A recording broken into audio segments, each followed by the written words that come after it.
It's one of the coolest things about kids, the unknown, the potential, the chance to do or become whatever they can imagine. But what if something happens during childhood that stops them from reaching that potential? Did you know that preventable injuries are the #1 killer of children in the United States? And around the world, 1 child dies from a preventable injury every 30 seconds.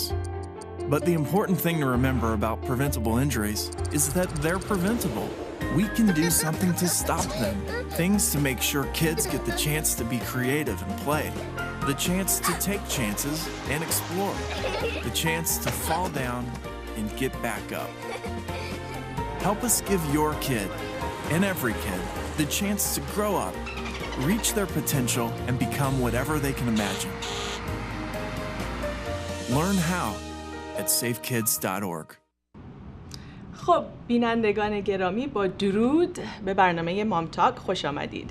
امروز بحثمون درباره بچه‌ها و چگونه میتوان بچه‌ها رو از خطراتی که ممکن هست در خانه، در محیطشون آسیب پذیری، اونها رو به اصطلاح پروتکت بکنیم، حافظ اونها باشیم و تا چه حد خوبه که ریسک نکنیم و به قول معروف، به قول مادرای اینجا to be cautious parents، تا چه حدی خوبه که بعضی از اوقات ریسک بگیریم و شانس این رو به بچه هامون بدیم که تجربیات بهتر و با آزادی بیشتری بزرگ بشن.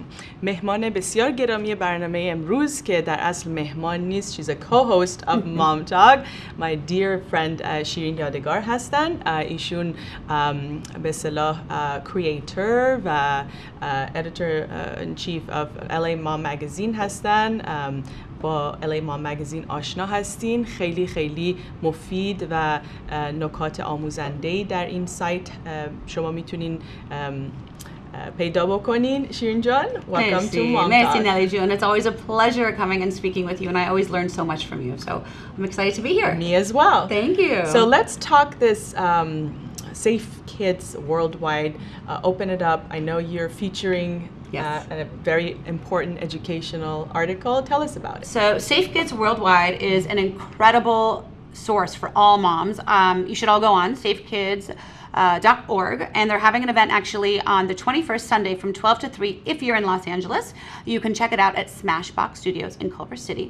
But what they really teach us that I didn't know, and I was really shocked to hear, is that the #1 cause of death in children is preventable. So we can prevent our kids from having to be rushed to the hospital, God forbid, from drowning. So the #1 thing we need to do is make sure that our kids are pool safe. Summer's coming up. Make sure your kids are pool safe. Don't leave our little kids in the car, right? So you think it's no big deal. You're going to get a coffee. Let's park the car. I'll jump out for 2 minutes. I'll go get my coffee and come. But you know what? If you have an infant and that infant is in a hot car for over 2 minutes, they can overheat and God forbid they can die. So SafeKids has these great tips on preventable, things that are preventable that as moms we really need to be aware of, and I absolutely love their work. And Martha Wilcox wrote an article for me this month on LAMomMagazine that you should all read.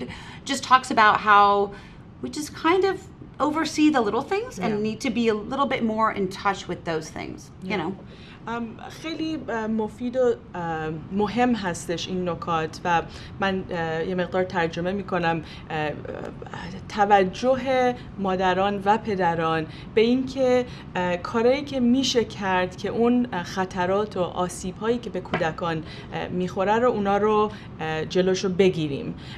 شیرین جون همینجور که گفتن با آمدن تابستان بچه‌ها در کنار استخر هستن یا به استخر میرن یا به دریا میرن و اینی که ما مواظب باشیم و به بچه‌هامون آموزش بدیم، کمکشون بکنیم که به قول معروف، به قول اینجایا water safe باشن، بدونن که اگر یه موقع بیفتن توی آب چجوری خودشون رو بتونن بالا نگه دارن و تنفسشون رو برای چند ثانیه بیشتر ادامه بدن که کمک بهشون برسه.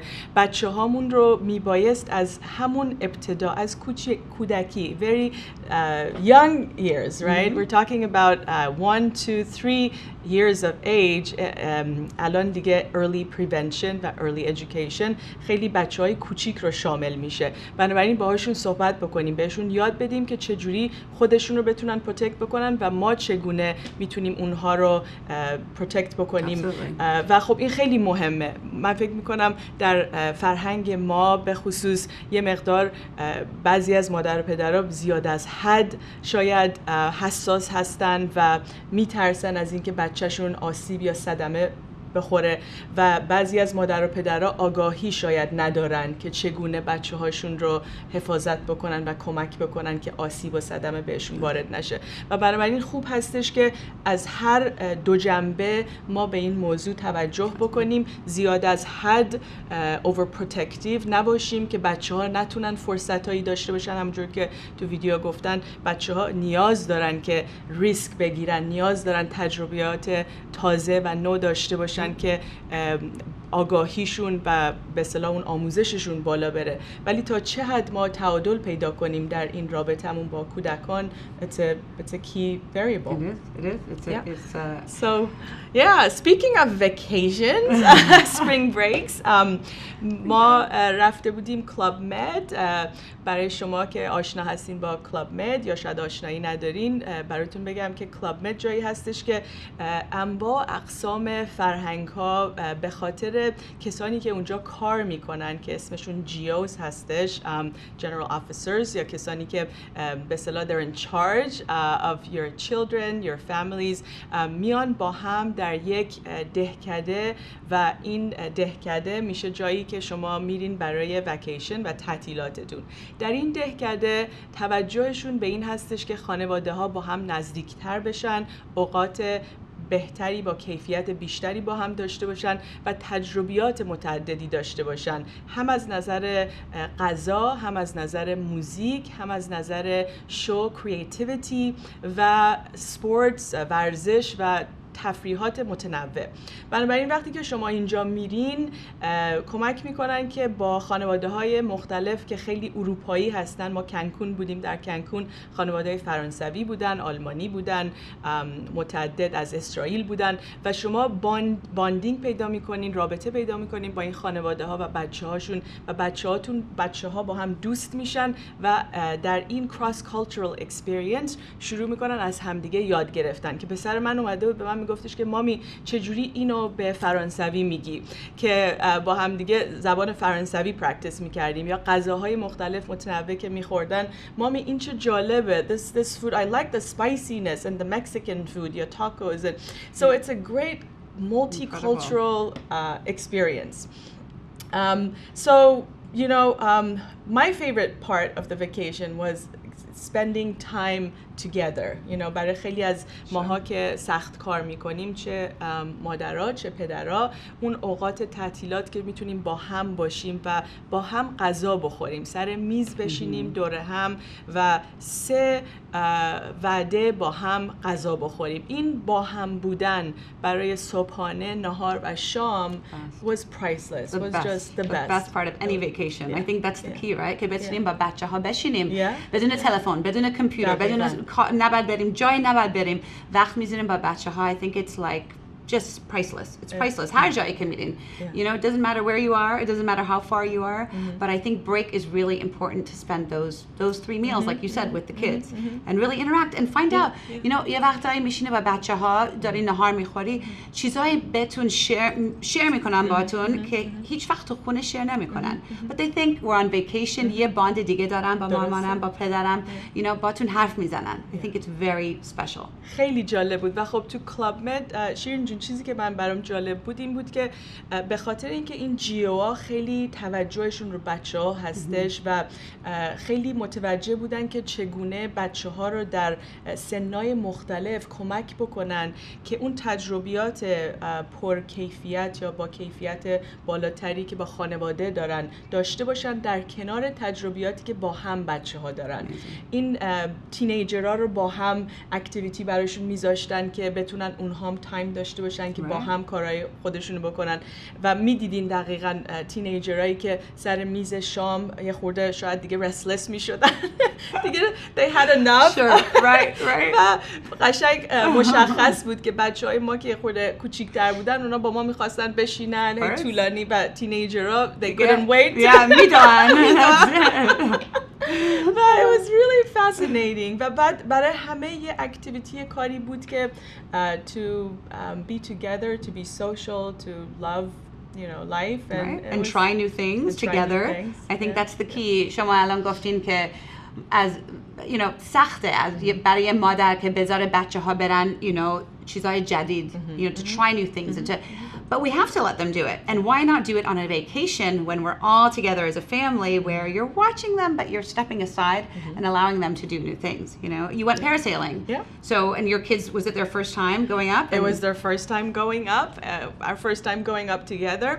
و خب جالبه برای اینکه تو همین تجربه پاراسیلینگ هم شما یه تفاوت‌هایی دارین. بعضی از مادر و پدرها شاید بیشتر کاشسن و میگن که نه مثلا خطرناکه، چطوری همچین کاری میکنین. ولی وقتی که شما تصمیم میگیرین با ریسرچ و تحقیقی که کردین میبینین که سیفتی این کار تا چه حد هستش که من تون دیسیژن با شوهرم تصمیم گرفتیم که it was safe enough but it was a risk و خب تو بچه هامون پسرم گفتش که نه من دوست ندارم که اون بالا تو به اصطلاح بالای اوشن باشم برای این مدت طولانی، در صورتی که دو تا دخترام خیلی excited بودن و دوست داشتن که این تجربه رو داشته باشن. So you have to be respectful of your child's personality and what they like. درسته خب ما که این کار کردیم تشویق شد و به من گفتش که مامی شاید دفعه بعد من ترای بکنم، بخوام منم ترای بکنم. می‌خواست ببینه که شما اول بریم بالا and then it's safe. He's a little bit more reserved and cautious. But همه چیز تو دنیا که ما می‌کنیم ریسک داره. درسته. صبح پا میشی میری تو ماشینت ریسکه که میری راننده می‌کنی یا با بچه‌ها you cross the street ریسک داری. So I think we need to teach our children that you are never going to achieve greatness unless you take a risk. And it's okay. And sometimes you're going to fall flat on your face and that's okay too. Exactly.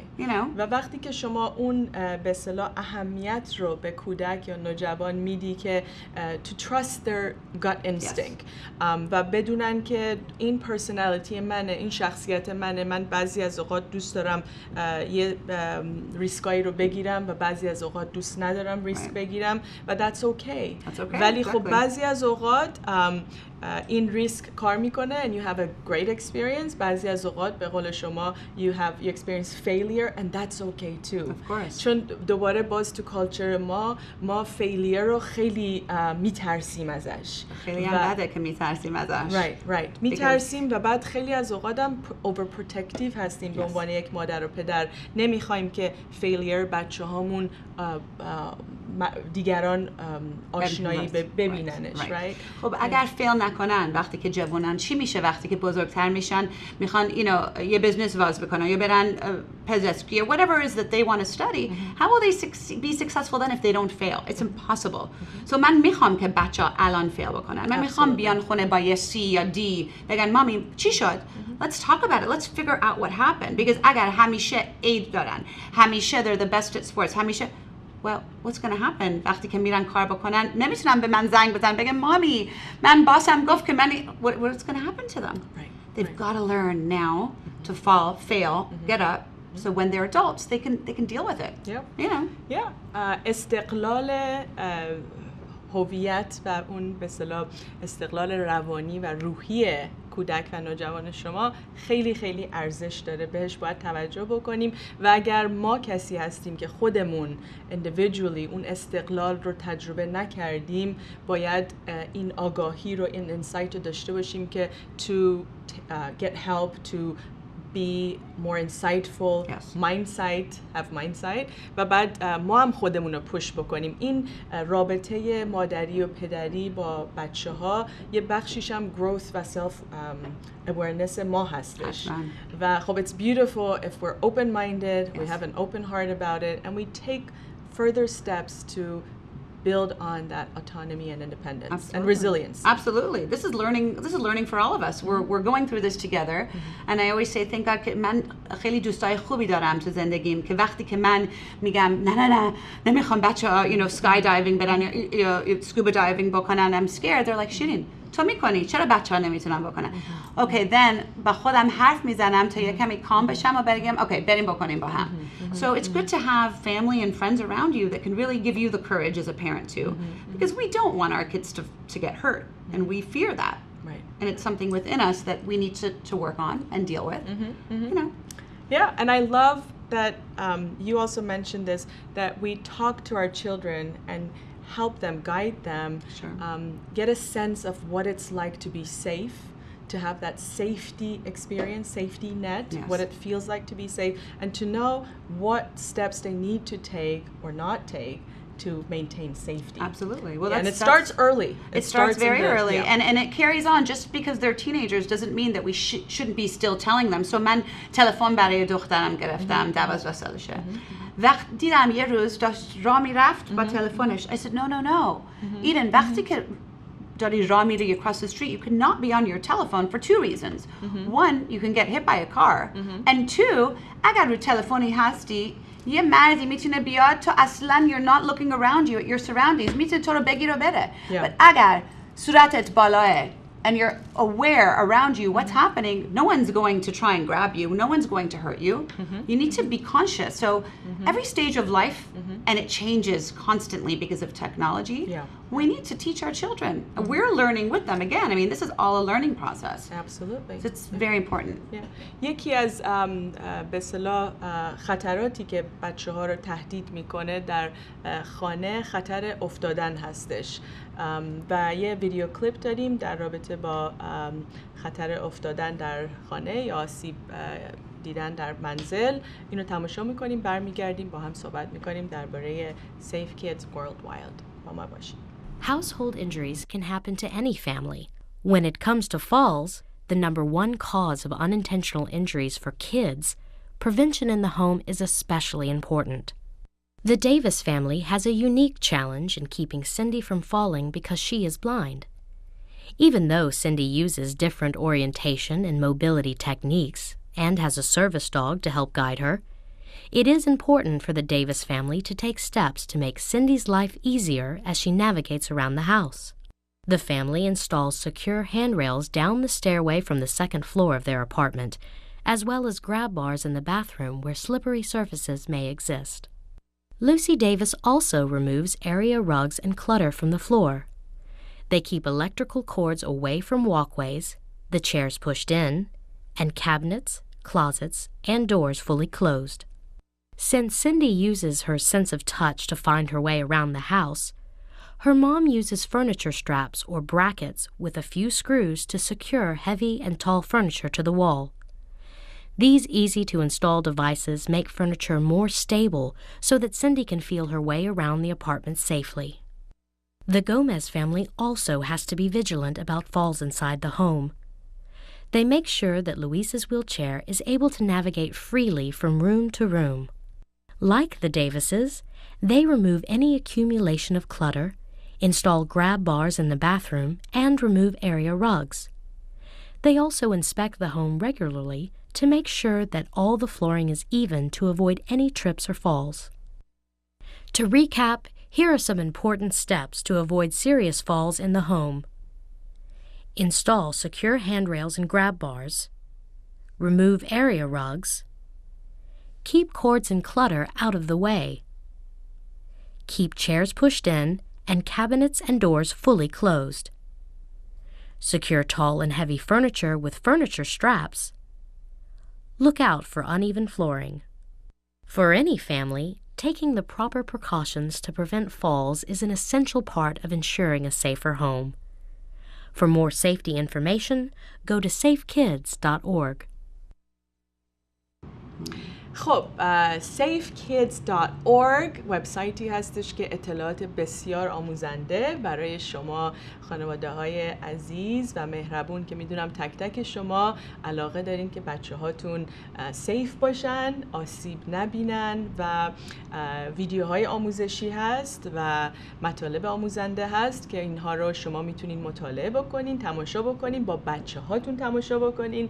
من همیشه big advocate، همیشه خیلی مهمه برام که بچه ها رو involve بکنیم در این educational یا PeaceLearning educational process. اونها در کنار شما بشینن، اول البته شما مانیتور بکنین ببینین که ویدیو به اصطلاح متناسب با سنشون و اون مطالبی که برای اونها آموزنده هست یا نه.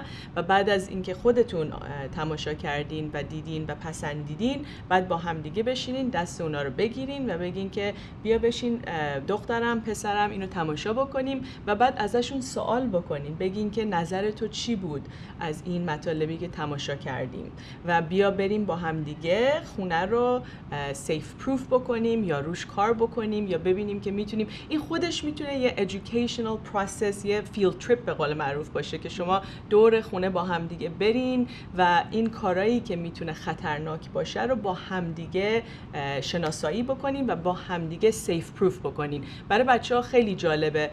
اونها رو میتونین to role play involve بکنین، بگین اوکی مثلا تو اینجا باب د بیلدر هستش یا کاراکترهای مختلف هست که بچه‌ها دوست دارن این لباسا رو بپوشن و رول پلی بکنن. Let's go make home safe. و این میتونه جان بچه شما رو یا از آسیب هایی که میتونه بدناً بهش وارد بشه به اصطلاح protect بکنه. Very important material. Thank you for bringing it up.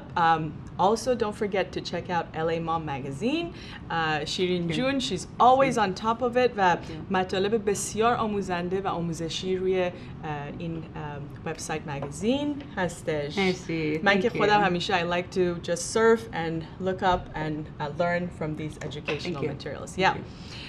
Next topic. این ماه برای خیلی از خانواده هایی که به خصوص اینجا در لس آنجلس زندگی میکنیم ماه مهمی بود و به خاطر اینکه مثلا خبرهای خوب تحصیلاتی و یا اینکه قبول شدن یا نشدن رو به مدارس گرفتن، خبر دانشگاه ها، دبیرستان ها و همه چیز. All of it. All of it happens in March. All around the country. Yeah, it's all happening in March. It's all happening. Yeah. And ما سال پیش برای دختر بزرگم we went through this. Yeah. And I never thought, wow, 7th grade admission is going to be harder than university, but it was really challenging. And so we made a pact. ما گفتیم تو خونه, this is nothing. این فقط admission in madrasa هست. It doesn't say who you are as a person. It's not going to give you a value on how intelligent you are, how kind, how worthy you are as a human being. So we spoke to our daughter about this and made it very clear. And then we went and we looked and we applied to 3 schools. And the day that the letters came, she ran to the mail. Mom, they're all here. Let's open them. I said, Eden, just wait a minute. I want you to know that I'm so proud of you. You worked so hard because, you know, bad exam بگیرن, bad tutor بگیرن, انقدر bad بنویسن و interview خیلی وقت بعد بزن. اینا فقط 11 سالشونه. You know, it's a big process. So first با شوهرم نشستیم با ایدن گفتیم چقدر proud هستیم that she did this and she did it on her own and we didn't write anything for خودش, همه چیز برای خودش کرد. And whatever the results are, it's okay. And wherever she decides to go, she will be happy and it's all good. And so we had that in before and luckily مدرسه که خیلی میخواست بره, she got accepted and so it was she. But even if she wouldn't have, it اینم خودش یک نوع ریسک بودش. Yeah, of course. Yeah, خیلی risk. از مادر و پدرها اینجا they take over. The helicopter parents, you know, they take over. اپلیکیشن مادر و پدراست در از بیشتر تو اپلیکیشن نوجوان. و like you say, it's not fair, it's not good for the kid. We have to allow for more autonomy. رابطه بچه ها، شاگردان، دانش آموزان رو با معلمین، با کانسلرها، با کسانی که اونها در رابطهشون با کودک شما یا نوجوان شما یا به اصطلاح your young adult اونها مسئولند که این کمک رو بکنن و to support مادر و پدرها. مطمئناً ما مسئول هستیم و میتونیم اونها رو ساپورت بکنیم، ولی به قول شما اون حوزه استقلال، اتونومی، به اصطلاح اتکاء به نفس، اینها خیلی مهمه که حفظ بشه. خیلی. چرا که وقتی که نوجوان شما یا 6th grader کلاس ششمی شما اون نامه قبولی رو میگیره و میبینه که اون کار سختی که انجام داده و اون هارت و افورت و اون قلبش رو تو این پروسه گذاشته it pays off. pays off. و اون بهش اتکاء به نفس، اعتماد به نفس میده و کمکش میکنه برای مرحله بعد رشدش در تحصیلات و آموزشش. خیلی مهمه و ما مادر و پدرای ایرانی به خصوص من فکر میکنم یه مقدار باید بیشتر کار بکنیم روی این که هلیکاپتر پرنت نباشیم و بذاریم که بچه هامون به قول شما بیشتر این تجربیات رو بکنن و فیل بکنن. Of course they have to. Absolutely. ببین آسون تره که ما از مادر از براشون همه چیز بنویسیم و بگیم okay, but then what do they think? همیشه فکر میکنن I'm not good enough. I can't do this. So and so has to do it for me. Absolutely not. This is your project. You're amazing. And you're going to do it. Yeah. انقدر میتونیم self-confidence به این بچه ها بدیم with all of the different avenues that we face in life. So applications is one of them, and that's one. And then حالا میرن high school, application high school دارن، میرن college بعد and ما اصلا نمیتونیم کمکشون کنیم وقتی they're doing that, بنابراین پروسه رو بذاریم به صورت طبیعی خودشون حتما. با معلمین، با کانسلرها، اونجوری که با پیرزشون در اصل، چون اون رابطه peer to peer is so valuable. یاد بگیرن و ببینن که چه کارهایی باید انجام بدن در موقعی که ساپورت ما رو احتیاج داشته باشن. اون هوم سکول کانکشن وقتی که تایت باشه و رابطه ما با مدرسه خیلی تنگاتنگ باشه، میدونیم که چجوری ما میتونیم اونها رو سپورت بکنیم در اوقاتی که به اصطلاح متناسب با سنشون و مرحله رشدیشون هست. That's right, 100%. Yeah. And it's interesting because when we were done with the whole process, the admissions director says to me, you have a lovely family, and we could tell because you weren't telling your daughter what to do. She came in, she was confident, and you came in and we spoke to you separately. وقتی که میایی تو باشون حرف میزنین میدونن. They know immediately what kind of a parent you're going to be. So میدونستن که ما نمیریم همیشه بگین why are you not doing this in school? Why are you, we're not that kind of family. And they like families like that. And so they accepted us in. Whereas I know a lot of people that I know, they walked in and they said, well, you're not running on time. Why are you late? And why didn't my daughter have her interview yesterday? نمیتونی اینجوری با آدم ها حرف بزنی. And it just shows that you are a helicopter parent. And it shows that you're so anxious. And nobody wants a family like that or a child like that to be a part of their community. So I think we're really, really doing a service to our children to teach them at a young age to be independent, calm, self-confident. و چویس اونها هستش که در انتها مهم هستش، چون خیلی از اوقات خیلی از بچه‌هایی که ما میشناسیم و موفق هستن میدونیم که خیلی شانس‌های زیادی دارن و در این کامیونیتی ما میدونم خیلی از بچه‌ها چندین مدرسه خیلی خوب قبول شدن و میدونم که خیلی از مادر و پدرها خودشون پریفر میکردن که یک مدرسه رو بر مدرسه دیگه، ولی خب در انتها اگر باز ما عقب بشینیم و بذاریم که نوجوان ما انتخاب بکنه و تصمیم بگیره بر اساس اون نیازهاش، بر اساس اون آگاهی آموزش و اون به اصطلاح توجهی که داشته به این پروسه انتخابات، میتونه مسلماً بر اعتماد به نفس و اتکا به نفسش در مرحله بعدی رشدش خیلی مفید باشه براش. Very true. So they came out with a study at Harvard that said that the happiest people in the world were not the most successful monetarily, but rather the people who followed their dream, and they truly are the happiest people. And so we need to allow our children, like you said, to really follow their own dream, follow their intuition, their gut, their heart. Let them do what they want, because همه چیز که میکنیم برای بچه‌ها برای چیه? For them to be happy, not for anything else. So if we truly want them که خوشحال باشن، بعد ول کنیم یه کمی، بعد بذاریم خودشون تصمیم خودشون بگیرن. درسته. و نه تنها روی به اصطلاح هپینس یا شادی اونها توجه بکنیم، بلکه روی اینکه مسئول باشند. Social responsibility is based on this peace learning experience. یعنی ما مسئول هستیم به عنوان یک مادر و پدر بچه هامون رو، نسل آینده رو با roots deeply rooted in peace learning and social responsibility بزرگ بکنیم، چون دنیای امروزه و دنیای فردای نوجوانان ما نیازمند هستش به بچه هایی که میخوان با مسئولیت انتخاب بکنن یا to give back. من میدونم خیلی از بچه های ما اینجا privilege دارن یا اون حق انتخاب یا آپشن و کارهایی که میکنن it's privileged. Yes, of course. و خب این رو من دائم مکررن یادآوری میکنم بهشون نشون میدم که globally در سرتاسر دنیا چه میگذره و اونها بر اساس مسئولیتشون به آوردن بیشتر برای آنانی که کمتر از اونها دارن در آینده هر روزه فکر بکنن و این سوال هر روزه در ذهنشون باشه که چگونه من میتونم برای حل یک مشکل دنیا یا یک مسئله‌ای که دیگران رو آزار میده در جاهای دیگه دنیا کار بکنم و کوشایی داشته باشم. So it's really a parallel process.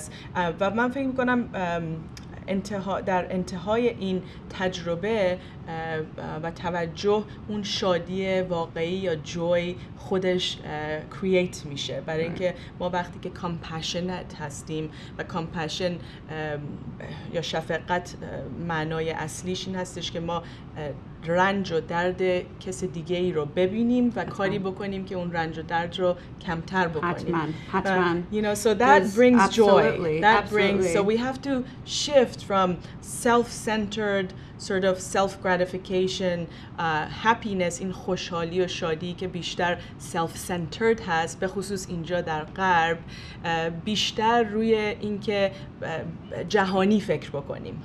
جهانی فکر بکنیم. That's where peace learning comes in. That's where when I became a mom، وقتی من مادر شدم این سوال رو از خودم کردم که توجه من به قول معروف focal pointed در این مرحله رشد و در مرحله مادری کردن و مادری و پدری در کنار شوهرم کردن چی دوست دارم باشه، چی باید باشه. و این سوال رو خیلی طول کشید، شاید نزدیک 9 ماه طول کشید تا برام روشن شد که دوست دارم این توجه من روی peace learning و to raising children who are compassionate. Very important. Who really care about the world. Right. And I think that comes a lot from also spending time. They're at an age now where we can watch documentaries. Yeah. So I urge you all to watch a documentary called Girl Rising if you have 10-year-old or older. And it focuses on 4 different girls from around the world, and it's a true story of what they go through. And after I watched this with my 12-year-old, she created a Twitter handle called Girls Are People Too, to raise money and awareness, and the money will go to the Malala Fund to help these girls, because we don't know, living in LA with money and a house and private school, what some of these girls wish they had a right to education. And so she'll never wake up again and say, Mommy, I don't want to go to school. She wakes up every day saying, thank God I have the privilege as a girl to go to school. And Girl Rising, honestly, I urge you all to watch it. It's a beautiful documentary. And check out her Twitter handle. It's Girls Are People Too. But it really is. This is how you make change. Spend the time with your kids rather than watching a fluffy movie. Once a month, watch a documentary. And I think that really entices them to make the world and repair the world and, I love that. And do good things. Yeah, I love that. Maybe we'll have her on one day so she can talk about her activities. I love that you're integrating this social responsibility piece and bringing it into the social media, this new age of social media, where they're not focused so much on self, but rather on bringing more peace to the world. No more selfies. And no more selfies. It's okay. No, it's okay. Look, it's a part of growing up. You're a teenager, and it's okay to take selfies as long as they're appropriate, and we talk about that. But with that comes a social responsibility, like you say. And if we forget that and we're not mindful of it, we're going to get sucked in and be very self-centric, and then we're not really becoming a good part of the global world. We're just not. And I would hate to raise children like that. That would make me very unhappy. love you. Love you too. Love you. خب شما میتونین با LAMomMagazine سوشال میدیا کانکت بکنین، در تماس باشین، با MomTalk LA در تماس باشین، کامنتاتون و نظرتون رو در رابطه با مطالبی که صحبت کردیم مطرح بکنین.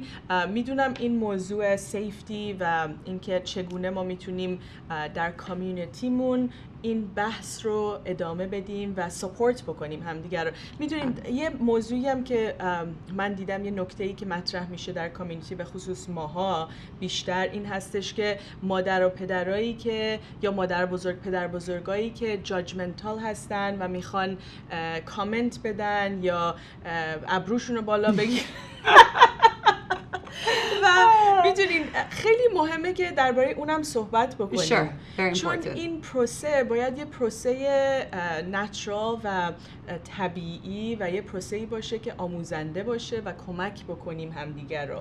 خب اگر ما یه مادر و پدر، و من خیلی دوست دارم به اصطلاح آثر یا نویسنده مقاله‌ای که رو سایت شما هستش خودش این مسئله رو مطرح میکنه. نه خودش میگه که من پرنت خیلی کاشسی هستم. شاید بعضیاتون فکر میکنین که من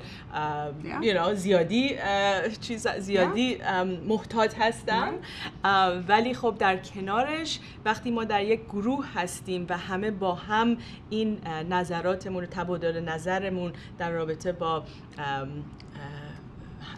how to be a little more of a risk taker, how to be more cautious, how to research together. این مامی گروپ ها واقعا they're priceless. They are priceless. چه لانچن باشه، چه قهوه خوردن باشه با هم، چه دور میز گرد LAMomTalk باشه. We learn from each other. Yeah, of course. Right? It's support. We need to support each other. We need to know that we're not alone.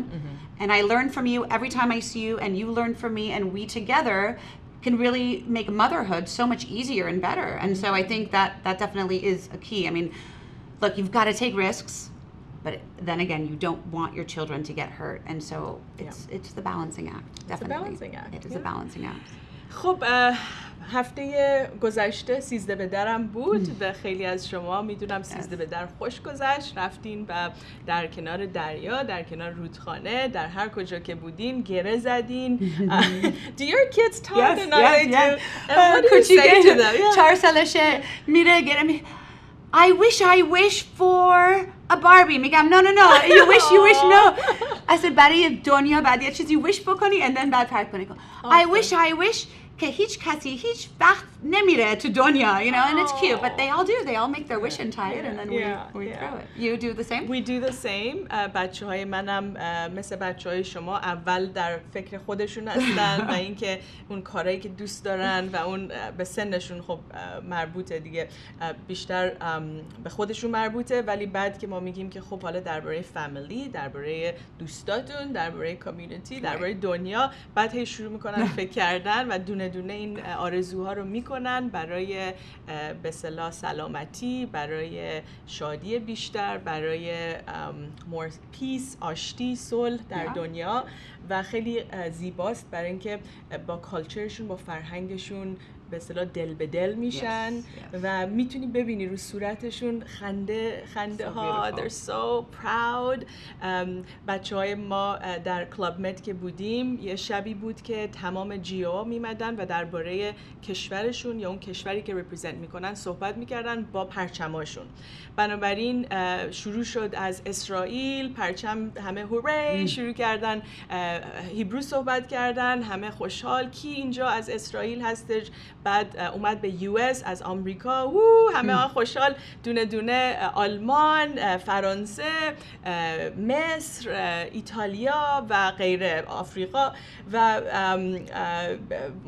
آخر که رسید ایران نبود ولی پرچم ایران یا نقشه ایران اون بالا بود و بعد گفتن که خب دیگه از جای دیگه اینجا در آدینس هستن کسی که از کشور دیگه هستش و بچه‌های من خیلی با هیجان دستشون رو بلند کردن و گفتن ایران و همه هورا کشیدن و سلبریت کردن و خب خیلی این زیباست وقتی که در کنار هم در یک جمعیت چند صد نفره یا شاید هزار جمعیت بزرگ همه در کنار هم از جاهای مختلف دنیا اون نشنالیتیشون و اون بک‌گراند و هریتیجشون رو سلبریت میکنن با pride. It's beautiful. Pride. And everyone to support you, not to boo you, but to really support you. Yeah. That's a big deal. Yeah, it's you a know? big deal. Because we do live in a global world. So I think by going to Club Med and giving your children that experience, they really gained that. Yeah. Feel like, you know what, we're all one.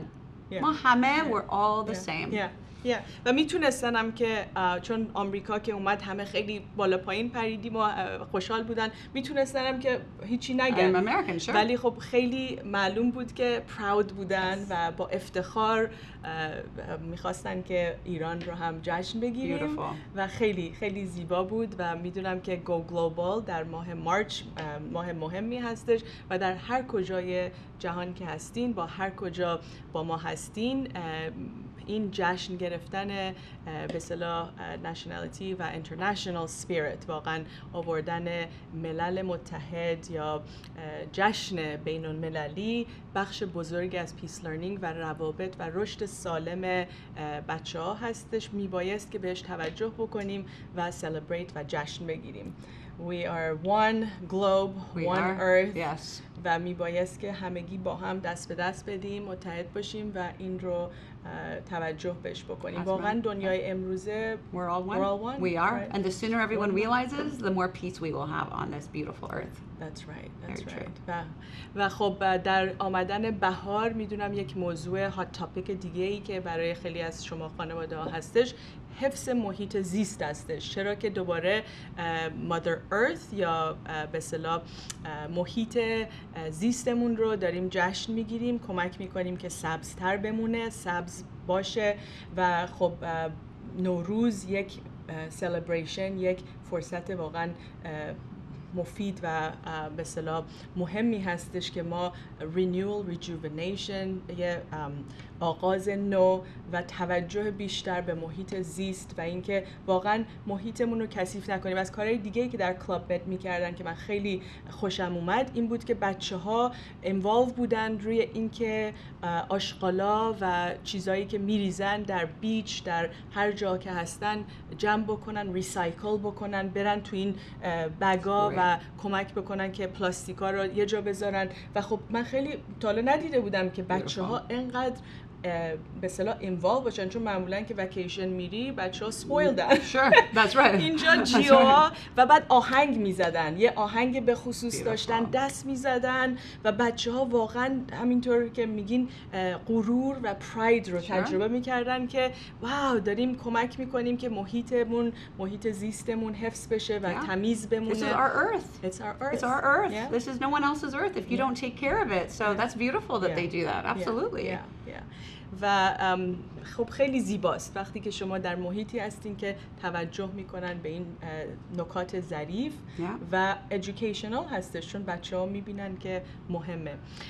اتفاق دیگه ای که در این ماه افتاد جشن به اصطلاح Children's International Day Festival at the Aquarium of the Pacific بود. هر ساله در ماه مارچ و اپریل یک جشن و سرونی هستش به قول معروف که they get together and celebrate children's international heritage and background. MomTalk هر ساله کانتریبیوت میکنه به برنامه نوروزی The Spring Show, The نوروز Spring Show و خانم به اصطلاح دوست عزیزم نوشین فرحپور با خانواده عزیزش کیلا و کامران جون که هر دو به اصطلاح they're approaching middle school، در اون سن حساسی هستن که واقعا روی توجه به محیط و حفظ محیط زیست و به اصطلاح بقای فرهنگی ما the cultural celebration اهمیت میدن. از اون خانواده های خیلی محترم و گرامی هستن که من دیدم در حفظ به اصطلاح اون نکات ظریف فرهنگی فرهنگ پارسی ما خیلی فعالیت میکنن و خب اگر که فرصتی بشه maybe she can write an article for LAMomMagazine and talk about her experiences with her children. It was special. I know it's it's always special to be involved with the Aquarium of the Pacific و این فستیوال قشنگ. شما خانواده ایرانی اگر که نرفتین به Aquarium of the Pacific در لانگ بیچ، حتما یه ویزیت برین اونجا، برای اینکه خیلی خیلی مفید و آموزنده و آموزشی هست برای بچه‌ها که بدونن رابطه تنگاتنگ ما با محیط زیست، با دریا، با اقیانوس، با حیوانات دریایی، our ocean life. و خب Aquarium of the Pacific does a great job in educating the children. They do a great job. They're very, very educational. They're very invested in creating those close connections socially with the communities. They do a great job. و خیلی از میدونم مدارس فیلد تریپ دارن اونجا، بچه‌ها رو میبرن اونجا و بعضی از خانواده ها میدونم اونجا birthday پارتی انداختن و they have sleepovers. بچه‌ها اگر که they have sleepovers. یه خورده سنشون باید بالاتر باشه ولی شب اونجا میتونن با هم چند تا دوست بمونن، بخوابن اونجا و صبح بلند بشن، breakfast بهشون میدن and it's a lot of fun. That's a lot of fun. بله. So, Aquarium of the Pacific, check it out. They're wonderful. و همیشه ما خیلی پراود هستیم که باهاشون فعالیت داشته باشیم. خب شیرین جون از LAMomMagazine خبر جدید LAMom. Well, we have a lot of great things coming up for next month. May issue is Mother's Day coming up. So check out our great articles and great gift ideas. We're actually focusing this month on pampering yourself for Mother's Day because we don't pamper ourselves enough. So check out that issue, and also have a great article coming up about learning styles. And I think maybe we can talk about this in our next segment that we do together. But I think that it's so important that we understand our children. که بدونیم چجوری how they need to study, how they learn, because we all learn differently, right? So labeling, we're talking a lot about labeling and how we shouldn't label, and that's all coming up in May. So make sure to check out the May issue. Fantastic.